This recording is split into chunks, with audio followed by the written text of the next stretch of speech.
আরে আর বলিস না, শ্বশুর বাড়ি যাচ্ছিলাম, হঠাৎ করে আমার স্যান্ডেলটা ছিঁড়ে গেল।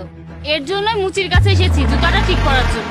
আরে তুই এসব কি বলছিস? বোরখা পরে কেন আসবো? মডার্ন ড্রেস পরে এসেছি। বোরখা পরে কেউ পার্টিতে যায় নাকি? আরে চিল করতে হবে, চিল, বুঝেছিস? আরে এই মুচির বাচ্চা, তুই দড়ি দিয়ে আমার পা বেঁধেছিস কেন? খুলে দে। আরে ম্যাডাম চুপ করেন, আমি এভাবেই কাজ করি। আমি পায়ে দড়ি বেঁধে তারপর কাজ করি, একদম নড়াচড়া করবেন না। আরে এই মুচিটা পাগল নাকি? আরে ও মাই গড, সিগারেট পড়ছে না কেন? এই মুচির বাচ্চা, তুই আমার হাতে আঠা দিয়ে সিগারেট কেন লাগিয়ে দিয়েছিস? ও শিট, ম্যাডাম আপনি কেন বোঝেন না? আমি এভাবেই মুসির কাজ করি, চুপ করে দাঁড়ায় থাকবেন। আর আপনি খুব ডিস্টার্ব করছেন। আরে এখন যদি আমার